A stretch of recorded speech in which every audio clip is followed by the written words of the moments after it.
morning, or depending on when you're watching this, good afternoon, good evening, or good night. My name is Ross, and as always told, out of Voice of Radio.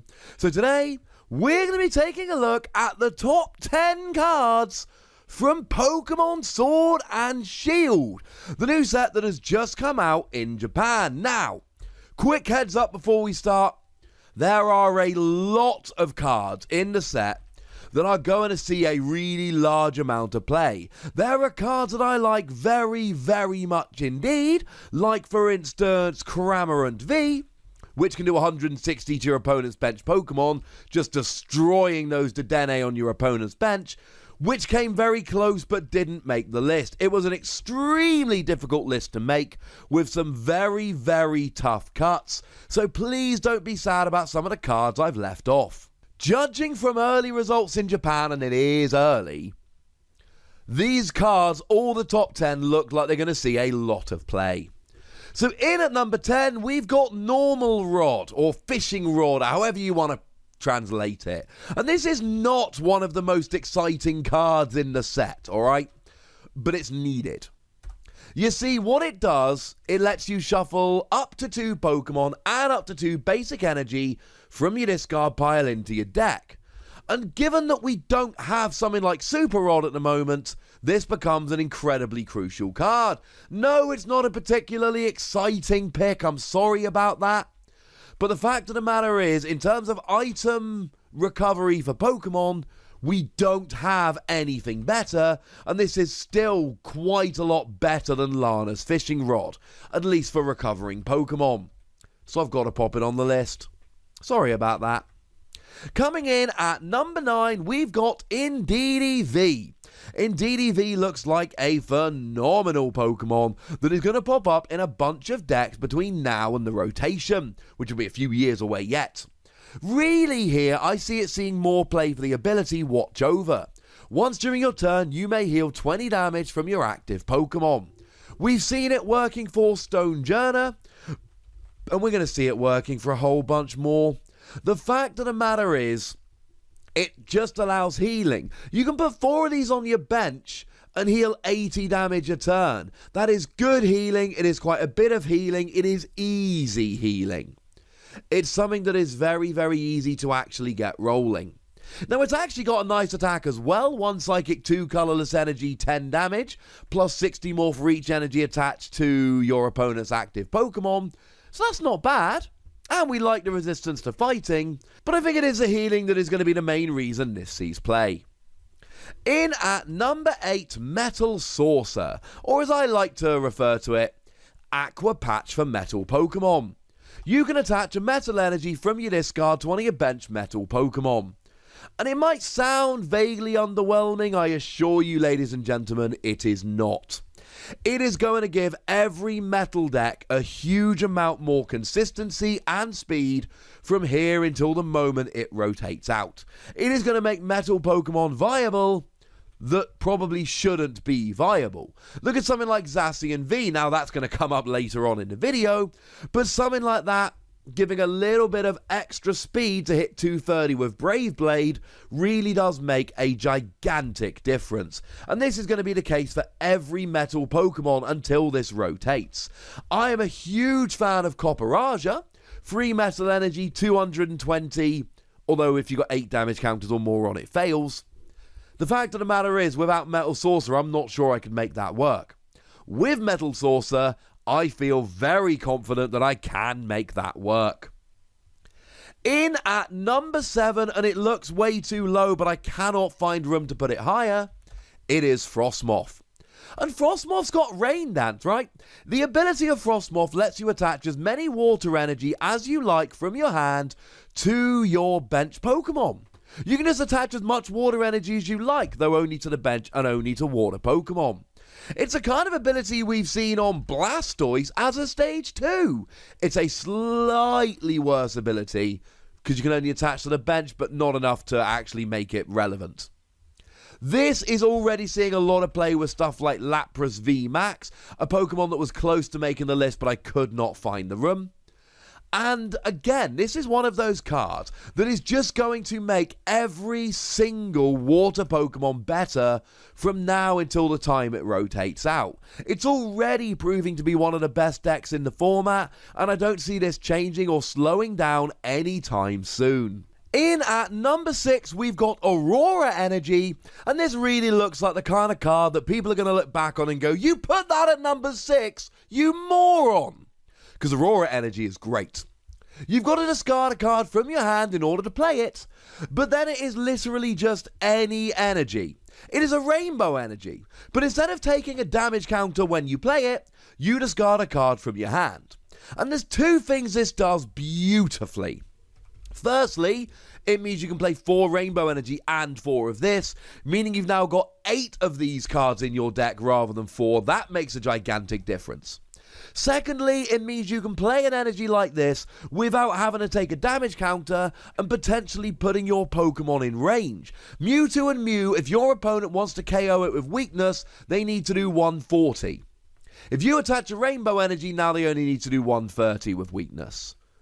And then you look at something like Giratina, which does naturally 130 and hits you for weakness, and you go, yeah, it'd actually be really good if I didn't have to take this damage counter. Well, now you don't. This is a card which is going to make so many more decks viable, and the great news is that now that we're all playing Guzma and Howler to search out this special energy, it's just easier than it's been in a long time to get stuff like this rolling. In at number 5, I'm going to be honest, I'm cheating. The new tools, Giant Charm, Balloon, and Vitality Band. The thing is, they're all seeing a lot of play, they all are very good cards, they all fill niches, and they're all going to be played instead of each other. Most decks, not all, but most decks are going to play one of these 3 tools moving forward, and as I was doing my list, and I said it was a very tight list, I could not figure out exactly what to do with them, so I cheated, and I put them all in at number 5. Please feel free to tell me I'm wrong and silly in the comment section, but remember the rule, be nice. Balloon reduces your retreat cost by 2, giving you a viable alternative to U-turn board or escape board for Pokemon that have a retreat cost of more than 1. Now all of a sudden, Pokemon with a retreat cost of 2, like the aforementioned Frosmoth, can actually free retreat. That is huge. Giant Charm gives you an extra 30 HP to any Pokemon, and I've seen that pop up in a lot of decks already. Yeah, buff padding gives you an extra 50, but buff padding only works if you've got a retreat cost of exactly 4. And I showed you a Snorlax deck the other day, and yeah, sure, Snorlax VIMAX, another Pokemon that came very close to making the list, has a retreat cost of 4 and can use buff padding, but Zacian V doesn't, so it can't. And that's not good enough. And we want to be able to boost the HP of all of our Pokemon. Vitality Band lets you do an extra 10 damage, and doing extra damage is always good. And no, this isn't as good as Muscle Band, and it's never going to see any play in Expanded. As a side note, Balloon is just an objectively worse Floatstone while we're here. But it doesn't matter, we don't have Muscle Band in Standard. Doing extra damage is good, this lets you do extra damage. I expect all 3 of these tools to see a lot of play. In at number 4, Morpeko V. And I was sleeping on Morpeko V, and I completely admit that. When I looked at Morpeko V first time round, I did not think it was good enough. I did not think it would take over the format. I was wrong. It's phenomenal. Free energy, 150 damage, and you flick to the bench. You got to discard an energy, but it's 1 energy, you'll be fine. It's hit and run doing 150. And if Hitmonchan is a good hit and run deck, when it does a natural 30, then surely doing a natural 150 is going to be pretty gosh darn good. Not to mention as an electric or lightning Pokemon, you got Electro Power, Thunder Mountain, Tapu Koko, Prism Star, etc. Lots of really good, nice tricks. And you've got the VIMAX that for the same free energy does 180 to the active, 20 to all your opponent's bench. Usually played as a one-of in Morpeko decks. This is already proving to be one of the best decks in the format over in Japan, expected to be the same when it makes its way over here. In at number 3, I'm cheating a little bit again, Professor Magnolia and Marnie. You see, these are just the 2 new staple supporters. And the fact of the matter is that players are going to play one of them. They're going to choose one of them, and that's going to be the one that they play. Now, they might play both of them, to be fair, but these are going to be the choices. So we've got, for instance, Professor Magnolia. It's a reprint of Professor Sycamore or Professor Juniper. You discard your hand, you draw 7 cards. It's a very, very good, aggressive supporter. It's way more aggressive than something like Cynthia, which has been the de facto best supporter up till now. It's great. As for Marnie, both players shuffle their hand, put them on the bottom of their deck. You draw 5, your opponent draws 4. It's like a judge, except neither of you can draw into the same cards you've had before, and you get 1 more card over your opponent. Now, you getting an extra card just alone is very good, but also remember that if you know your opponent's got a good card in hand and you judge them, they might just redraw that good card. Whereas if you Marnie them, they ain't redrawing that card, ladies and gentlemen. There is an awful, awful lot to like about Marnie. Marnie and Magnolia, expect them to be absolutely everywhere. These are going to be 2 staple supporters moving forward, probably until the rotation happens. Sometimes we say until we get better options. I honestly don't think it's likely that we will get better options than these. They're not just phenomenal supporters, they are about the best supporters we could realistically hope for. That's kind of huge. And these are number 3, which I think tells you quite how good this set is. In at number 2, Zacian V, the best Pokemon in the set. And since the set came out in Japan and we've had a bunch of tournaments, it is obvious that this is the best Pokemon in the set, and I don't think there's a huge amount of argument here. It is phenomenal.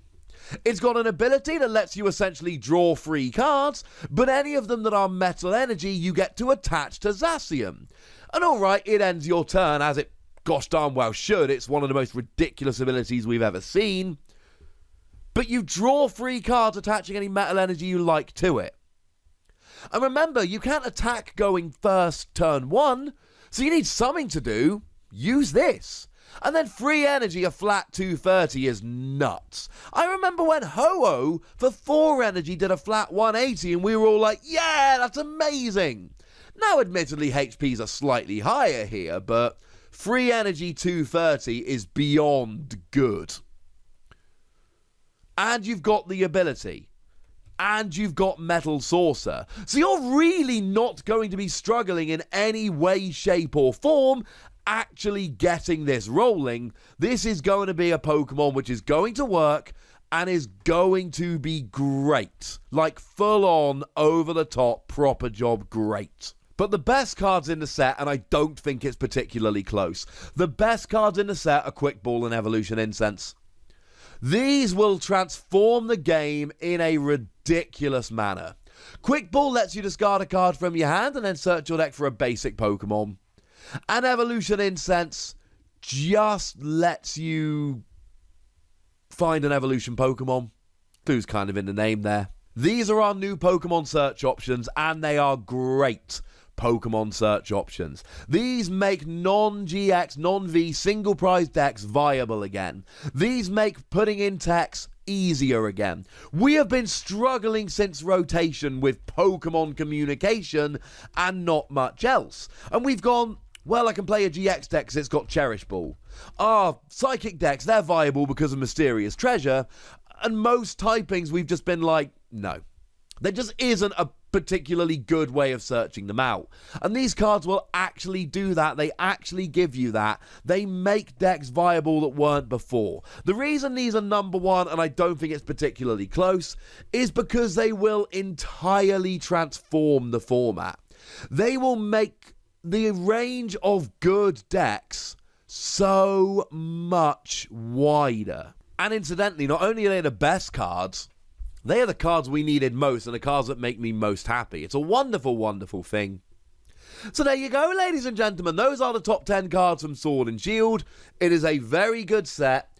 And the format, and we're already seeing this over in Japan already, expect the format to change a lot when Sword and Shield comes out. These are not just little cards that are going to change a couple of decks. This set is going to change the format immeasurably, and that's pretty gosh darned awesome. But I'd like to know what you think about these cards, and you know that I would very much like a full top 10 from you guys, so let me know in the comment section. Go nuts, be nice. And then make sure you like this video, subscribe to this channel, follow me on Twitter at TheWassy, and Twitch for some live action at twitch.tv/PTCGRadio. If you want to support the channel, get some bonus podcasts and all that, head on over to patreon.com/PTCGRadio, where you can do exactly that. And please do make sure you're checking out youtube.com/WassyPlays, where you can find out about a bunch of games that don't have Pokemon in, but we love them anyway. But by far the most important thing, as always, look after yourselves till next time, would ya? Thank you very much for watching. My name's Ross, and you've been watching PTCG Radio.